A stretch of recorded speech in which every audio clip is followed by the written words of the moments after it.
मंत्री आपका बच्चा है सरकार में, लेकिन सरकार तो उसकी माता पिता है। मुख्यमंत्री जी जवाब दें इस बात का, उनको शह देने वाले और भी मुखिया हैं, वो जवाब दें इस बात का।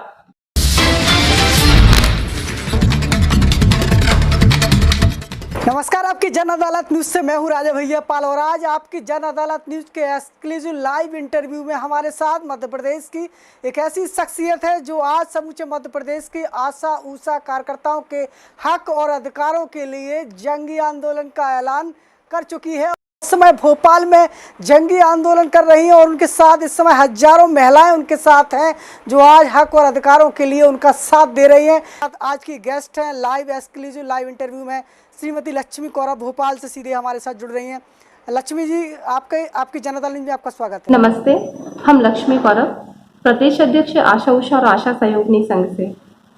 हम सभी लगातार 1 जून 2021 से अपने जिले स्तर में पूरे प्रदेश भर में 41 जिलों में आंदोलन करते चले आ रहे हैं, लेकिन सरकार की अनदेखी, प्रशासन की अनदेखी, जबकि कोविड-19 में जो काम धरातल पे हम लोगों ने किया है वो काम मीडिया के माध्यम से और आप सभी के माध्यम से इतना हाईलाइट हुआ है। सभी ने देखा है कि कोरोना काल में जो फ्रंटलाइन वर्कर का काम था वो आशा वर्कर ने बखूबी किया, जब सारी दुनिया अपने घर में सो रही थी।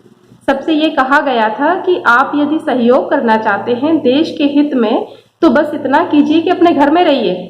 उस वक्त हमसे ये कहा गया था यदि आप सहयोग करना चाहती हैं तो इतना कीजिए कि थोड़ा घर से बाहर निकल करके स्वास्थ्य विभाग का सहयोग कीजिए। तो जब सारी दुनिया घर में थी तब हम बाहर थे। प्रधानमंत्री जी ने घर में रहने वाली महिलाओं को 500 रुपए देने का प्रावधान रखा था 2020 में जब कोविड काल था, तो कि आप यदि घर में रहेंगी तो आपकी कोई बहुत अत्यंत महत्वपूर्ण आवश्यकताएं हो सकती है, उनको पूरा करने के लिए हम 500 रुपए महीने आपको देंगे। लेकिन आपको जानकर हैरानी होगी और बहुत शर्म आएगी, उस दौरान कोविड काल में बाहर निकलकर काम करने पर हम आशा कार्यकर्ताओं को मात्र 30 रुपए रोज दिया गया था। उनके सहयोगी जो कार्यकर्ता थे उनको 15 रुपए रोज दिया गया था। ये कहां तक मानवीय आधार पर सही है? इसका फैसला सरकारें करें या ना करें, लेकिन हम चाहते हैं कि हमारी जनता करे, जिनको हम सेवा देते हैं, हमारा समुदाय करे, जो हमसे कभी ना कभी किसी न किसी रूप से जुड़ा हुआ है, कुछ कर पाए। तो लक्ष्मी कौरव जी, जिस तरीके से आपने जो आंदोलन अभी किया है, जिस तस्वीरों में दिख रहा है, तो आपको ऐसा बताया जा रहा है, जानकारी मिल रही है कि आपको शाम 7 बजे आपकी गिरफ्तारी की गई और रात को 8:30 बजे आपको वहां से छोड़ा गया है, जबकि ये जनता जानती है कि संध्याकालीन महिलाओं को गिरफ्तार नहीं किया जा सकता, सूर्य अस्त के बाद उनको गिरफ्तार नहीं किया जा सकता है और रात को 8:30 बजे आपको वहां से छोड़ा जाता है। तो कहां तक न्याय है, क्या कहना है आपका? सबसे बड़ी बात तो ये, हमें गिरफ्तार ही क्यों किया गया? यदि हमने गलत किया है किसी भी धारा का उल्लंघन करके या आपदा प्रबंधन का उल्लंघन करके, तो सबसे बड़ी गलती सरकार ने की है हमें न्यूनतम मजदूरी से भी कम रेट पर काम करवा के। भारत का राजपत्र कहता है कि किसी भी व्यक्ति को न्यूनतम मजदूरी से भी कम देना एक घोर अपराध है। तो सरकार ने सबसे बड़ा अपराध किया। यदि अपराध के विषय में हम बात करते तो हम गलत कहाँ हैं?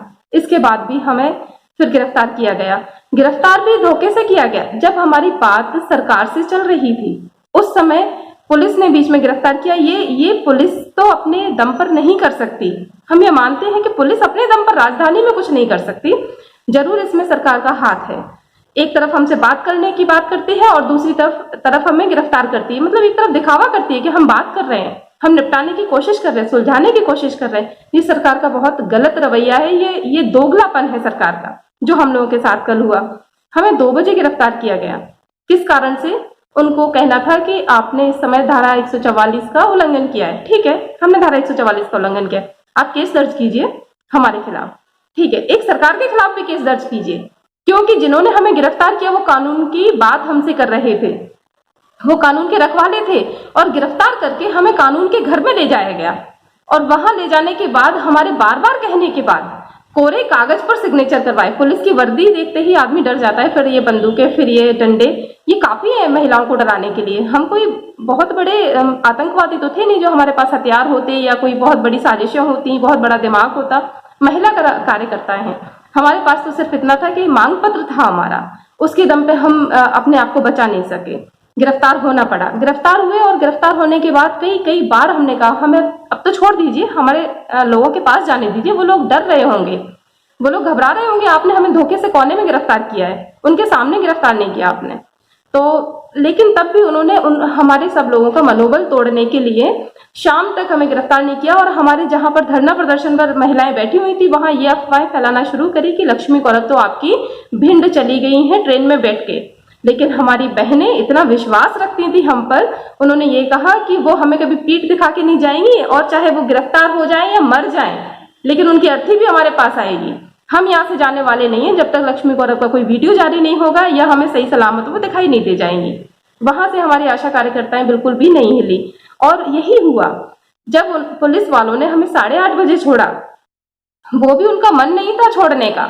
वहां हम लोगों ने सेंट्रल जेल में होते हुए बहुत कहना, बहुत विरोध करना शुरू किया, उसके बाद वीडियो बनाना शुरू किया। हमने फेसबुक पर लाइव चलाया है, अगर आपने देखा हो, हमने फेसबुक पे 7:30-8 बजे लाइव चलाया है कि देखिए जेल के अंदर लाइटें जल चुकी हैं और हमें जिस गाड़ी में कैद करके बिठाया गया है जिसमें ना तो हवा आ रही है और ना ही बिल्कुल लाइट है, उसकी एक छोटी सी लाइट जल रही है जहां आगे ड्राइवर के साइड में रखे रहते हैं भगवान जी की तस्वीर, वहां लाइट जल रही है। उस गाड़ी के कांच के बाहर पूरी लाइटें जल रही हैं। आप देखिए हम कितने टाइम यहाँ जेल में हैं।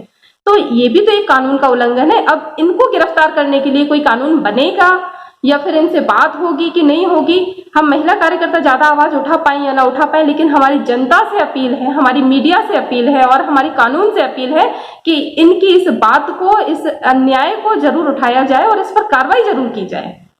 हमारी गाड़ियों के तो शीशे भी तोड़ दिए गए, आपने हमें इतने अंधेरे में छोड़ा, आपने हमसे यही तो कहा था कि हम लोग वापस चले जाएं। ठीक है, हम वापस चले जाएंगे, वापस चले जाने के टाइम पर नहीं छोड़ा। फिर जब हमें छोड़ा हमारी गाड़ियों के शीशे तोड़ दिए, टायर पंक्चर कर दिए, हवा निकाल दी, गाड़ियों की तोड़फोड़ कर दी, फिर हम जाएंगे कैसे? क्या आप हमें दोबारा गिरफ्तार करने वाले थे वहां पर? बिल्कुल बिल्कुल। तो इस समय आपकी जन अदालत न्यूज़ पर लक्ष्मी कौरव ने पुलिस पर सवाल या निशान खड़े कर दिए। जिस तरीके से पुलिस का जो व्यवहार रहा है, निश्चित रूप से एक महिलाओं के साथ इस तरीके का दुर्व्यवहार पुलिस के रवैये पर प्रश्न चिन्ह खड़ा करता है। एक बड़ा सवाल यहाँ पर लेना चाहेंगे लक्ष्मी कौरव जी, क्या विपक्ष में इस समय कांग्रेस है? कांग्रेस आपके पक्ष में कोई कदम उठा रही है? कांग्रेस ने क्या कहा है आपके इस व्यवहार के बाद?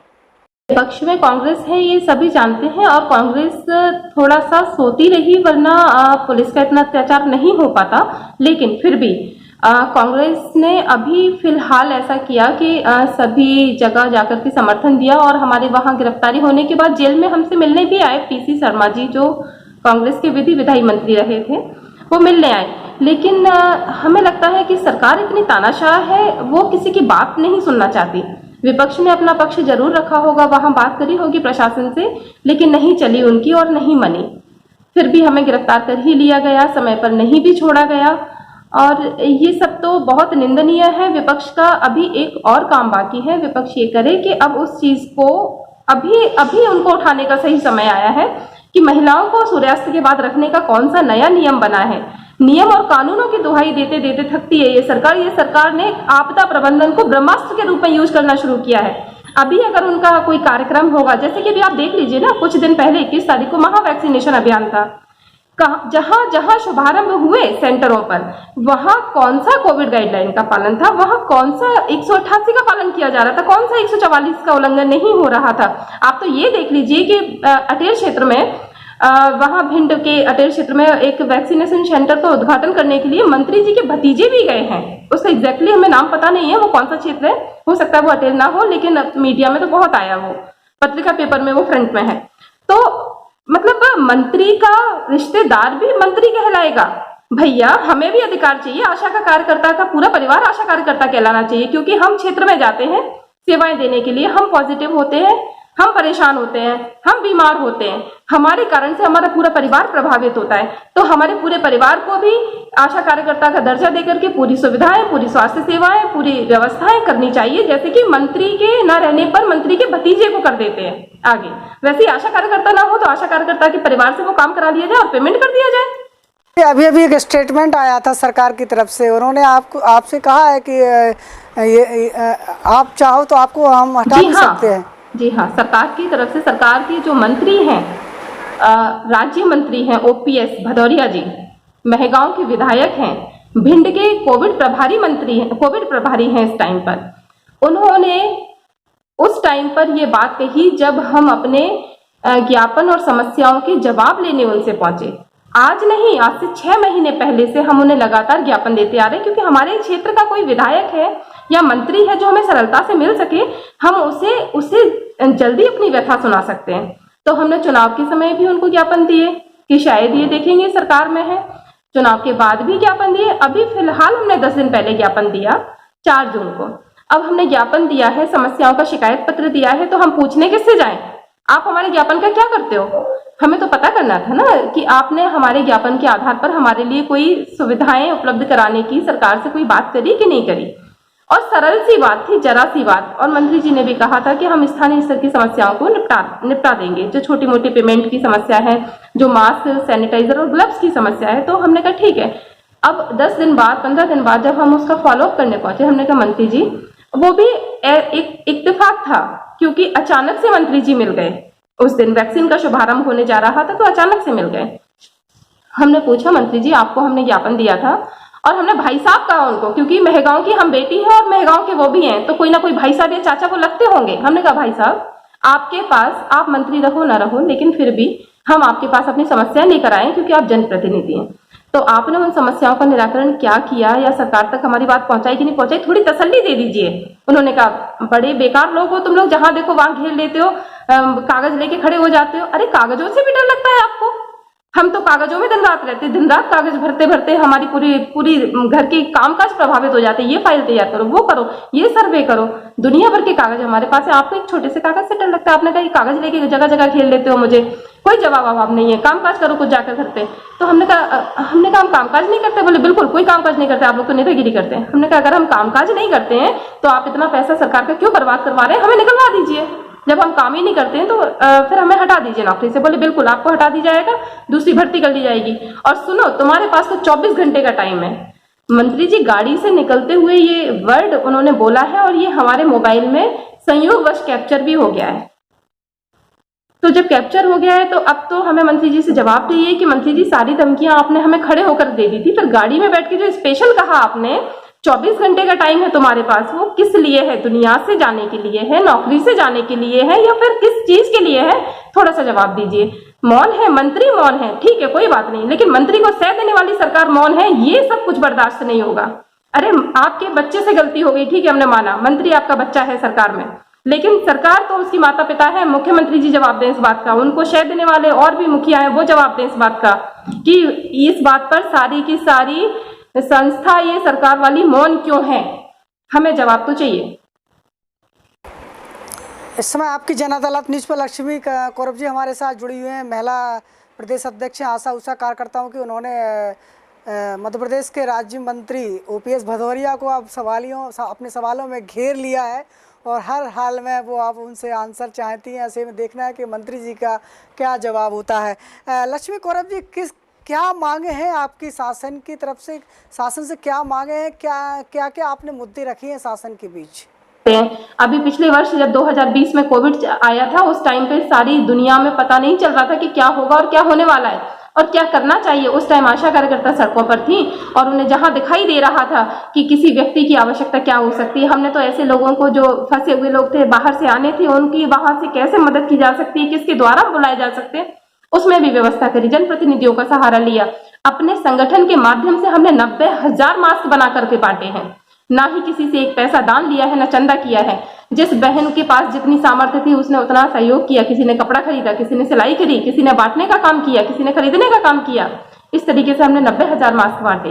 और न सिर्फ हमने मास्क बांटे हैं, इसके अलावा हमने राशन की व्यवस्था करी। हम लोग अपना टिफिन लगा के ले जाते थे, एक्स्ट्रा में खाना लेके जाते थे, और वो खाना जाकर के फील्ड में जहां भी कोई भी हमें दिखाई देता कि रास्ते में सड़कों पर ये प्रवासी लोग चल रहे हैं, वहां उनको खाना खिलाते थे। सरकार को ये सब नहीं दिखाई दिया, सरकार को हमारा आंदोलन दिखाई दिया सिर्फ। तो इस समय आपकी जन अदालत न्यूज़ पर लक्ष्मी कौरव जी लगातार ताबड़तोड़ सवालों पर सरकार को उन्होंने घेरा है, और हर हाल में अपने हक और अधिकारों की वो मांग कर रही हैं। तो लक्ष्मी कौरव जी, जैसा कि समय इंटरव्यू का पूरा हो चुका है, अपना आखिरी मैसेज में क्या संदेश देना चाहेंगे सरकार को और अपनी आशा उषा कार्यकर्ताओं को? आशा कार्यकर्ता बहनों को हम यही संदेश देना चाहेंगे कि जब तक हमारी मांग पूरी नहीं होगी तब तक हमारा ये जो आंदोलन चल रहा है वो स्थगित नहीं होगा, क्योंकि हम कई बार कमजोर साबित हो चुके हैं और इस बार सही समय है हमें मजबूत साबित होने का। सारी दुनिया अपनी मजबूती के ढिंढोरे पीट रही है, तो हम कमजोर क्यों साबित होंगे? हमें इस बार अपना हक चाहिए, नहीं तो ये तो जीवन भर की प्रथा बन जाएगी ना। हर समय क्या रोना बन जाएगा, आज नहीं रोएंगे तो कल रोएंगे, कल नहीं रोएंगे तो परसों रोएंगे, ये सब नहीं चलेगा। इसी के संदर्भ में हम लोगों ने पूरे 41-42 जिलों में कल प्रत्येक जिले में जिला मुख्यालय में ज्ञापन सौंपा है। गिरफ्तारियां जो की गई हैं अगर वो अनुचित है तो पुलिस की कार्रवाई भी अनुचित है, सरकार का इस तरीके से काम कराना भी अनुचित है, उसके संदर्भ में भी कार्रवाई होनी चाहिए, उनकी भी गिरफ्तारी होनी चाहिए जो इस तरह से हमें बंधुआ मजदूर बना के रख रहे। बंधुआ मजदूर की प्रथा तो कब की खत्म हो गई और सरकार है कि अभी तक चला रही है, तो ये नहीं होना चाहिए। हम 24-24 घंटे काम करते हैं, ये मीडिया से बेहतर कोई नहीं जान सकता है और समुदाय से बेहतर कोई नहीं जान सकता है। सरकार भले अपने एसी में सोती होगी, लेकिन हमारा समुदाय जिनके साथ हम रहते हैं, आज आप देख लीजिए गांव में जाकर के, एक खंडवा जिले में 30 होम डिलीवरी हुई है। संस्थागत प्रसव का हमारा जो उद्देश्य था, जो हर साल होता था, वो आज 30 आप देखकर और सोचकर हैरान हो जाएंगे। ये तो हम खंडवा जिले का उदाहरण दे रहे हैं, अगर हर जिले का उदाहरण देने बैठेंगे तो बहुत कम पड़ जाएगा। तो इस समय आपकी जन अदालत न्यूज पर विस्तार से हमारे साथ आशा उषा कार्यकर्ताओं की प्रदेश अध्यक्षा श्रीमती लक्ष्मी कौरव भोपाल से लाइव जुड़ी हुई थी। फिर किसी बड़ी शख्सियत के साथ फिर हाजिर होंगे। जुड़े रहिए आपकी जन अदालत न्यूज़ के साथ और सभी मध्य प्रदेश की आशा उषा कार्यकर्ताओं से गुजारिश करेंगे कि आप अपनी बहन लक्ष्मी कौरव का साथ दीजिए और इस वीडियो को ज़्यादा से ज़्यादा लोगों तक शेयर कीजिए, चैनल को सब्सक्राइब कीजिए ताकि हम आपकी आवाज़ शासन प्रशासन तक पहुँचाते रहें। नमस्कार। आपकी जन अदालत न्यूज पर दमदार खबरों को देखते रहने के लिए आपकी जन अदालत न्यूज चैनल पर सब्सक्राइब बटन पर क्लिक करें, लाइक करें और वीडियो को शेयर करते रहें मेरे साथ।